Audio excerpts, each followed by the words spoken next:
live at One Bills Drive, home of the Buffalo Bills and Bills Stadium. We are 10 days away from opening against the New Jersey Jets as we like to call it. And we're here with Diamond Dave and Jake. Buddy Jake. Obviously. Yeah, and of course I'm Zach. And we're just here to chat it up a little bit. We wanted to get a little bit of an inside scoop on what's going on here at One Bills Drive ever since the name changed, no longer New Era. We're off the property. Hammering that home. Doesn't matter. We're on the property. We own the property. I'm a season ticket holder. So is Jake. Nothing illegal here. So let me say this. Guys, who do you think is a surprise make the team come Sunday? Who's going to be on this team when they face the New Jersey Jets on the 13th? I think I'm going to have to go with Lee Smith.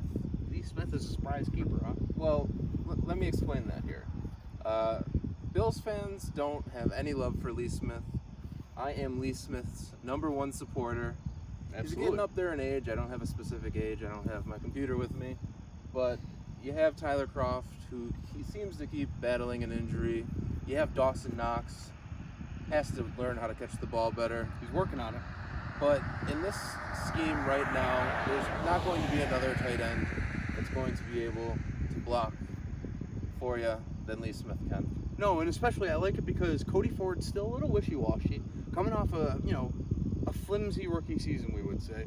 You kind of need a tight end that can be a surefire blocker on the right side of him to kind of shore up the right side and kind of help out the run game and Josh Allen as a whole.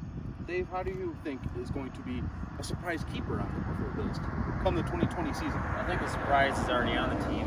Mass, the kicker. I think that's a surprise. That definitely was a The surprise. fact that he beat Hauschka, so I think the answer is already there. But I also think Trent Murphy makes the team. I think we want to keep the veteran guy there, especially with the young defensive line right now and with losing Starlet Toulier, who I don't like. And I just think Trent Murphy is going to make the team. I don't think money really is the issue, not until the end of the year. I think he's on the team, and he's still productive enough to get you 10 sacks a year. And I think that's important because there's a lot of new guys on the defensive line. There may be some early season woes. So It's going to be super important to have that established guy, knows the defense, has that rapport with other players to kind of step in there if Mario Edison, Quentin Jefferson kind of struggle in the beginning of the season. Well, and you're using Mario on the inside. They're using Epineza on the inside. They're using Ed Oliver on the outside. They're moving guys all over the place, and Trent Murphy's the perfect size for that. Absolutely, and they're keeping a good rotation at the D-line, like I mentioned last show. Another thing that we can't forget as a whole unit here, the last 3 games of the season, regardless of what kind of competition they were going up against the Jets, Trent Murphy did end the season with the last 3 games, 5 sacks in those last 3 games. He does have some production left in him.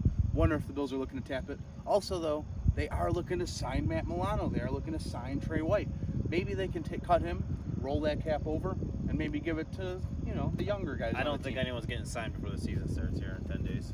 See, you would have thought that, but look at Deion Dawkins. Maybe they want to reward one of their younger guys to kind of stick around and play with a little bit of an edge this year and not have, Matt Milano. He doesn't have a 5th-year option like Trey White does. He's a later round 5th pick. Maybe they want to kind of lock him in now so he feels comfortable, doesn't feel like he's having to play for a contract every week in case of, knock on wood, an injury. There's no wood around, unfortunately, but we get the picture. No. And if there was a table, we'd go right through it, but we also don't condone that. So that's the bigger thing. Yeah, because injuries, more so than last year, whether they're serious or not, definitely have been more of a storyline for this offseason. Now, of course, the schedule is very weird. No OTAs, no rookie minicamp. No preseason. No preseason. So there's going to be some issues with some kind of lower level injuries. Thankfully, Josh Norman was back at a limited capacity. Absolutely. Levi Walls, I don't think, practiced on Wednesday. Rest day. We had a bunch of guys on rest day today, too. Which is fine. Yeah. Give us all the rest days we Exactly. can. We were kind of talking as well. I mean, we can kind of bring this up. Zach's goal for week 1 Absolutely. is to have starters stop Halftime. playing at halftime. Halftime. Make it a preseason game. The Jets are horrible. I'll take that to my grave. It's one of the worst Jets teams I've ever seen on paper. Chad Pennington. Not worse than Chad Pennington? Chad Pennington led him in the AFC He was a good player. Championship. Now, they have I don't like Chad Pennington. They have like high school players starting at the wide receiver position. Why don't you kind of get your defense out there? You're obviously going to steamroll them. Hell, you steamrolled them last year when they had their starters going against your 3rd string. They had Isaiah McKenzie, who, I'm not going to lie, guys, might not be on this team come Sunday.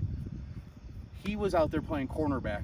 I think the Jets are worse today than they were week 17 of 2019. I think you're being overly optimistic about this and unrealistic once again. Bills haven't played a game in almost a year. They haven't played any preseason games, and that's going to hurt every This isn't going to be the first time in 2020 that the Bills have played. Unlike I'm the not talking Jets. January 3rd. I'm talking Yes. first week of the playoffs. Which Yes, and it's we our expect job to be optimistic again. and root the Bills on, but we also don't have the 4 preseason games, so there's going to be a lot of rust and dust to knock off. Absolutely. So get those guys in at halftime, play them through. You're going to be up about 45, I'd say. But let's not get ahead of the Bills and Jets preview that will be coming out on Sunday. Your birthday. It is September 6th. We will be filming it, and I know they'll release on the 7th, so we will do that. We will follow up with it. But I do believe that this Jets team may be able to provide this Buffalo Bills team with a preseason game, much like how we kind of saw the Ravens versus the Dolphins last year. You know, how we had Lamar Jackson, throwing for a ridiculous amount of yards and touchdowns in just the first half, and then they benched him. I think we could see a similar situation with the tanking, which I don't think they're trying to. They're just that bad. Yeah. Jets team. Yeah, but also to Dave's point, I'm loving Tyler Bass.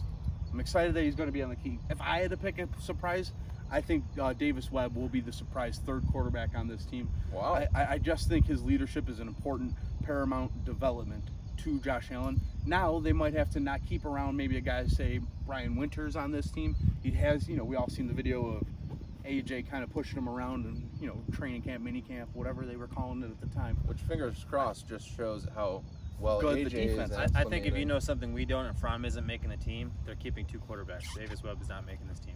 He's a guy that hurts for not having preseason games. Oh, I can't wait for Sunday, guys. Stay tuned for Sunday, September 6th. We will be releasing it on the 7th. Jake, Dave, Zach, thanks for watching. We'll see you soon. Like and subscribe. Follow us on Twitter. Take care.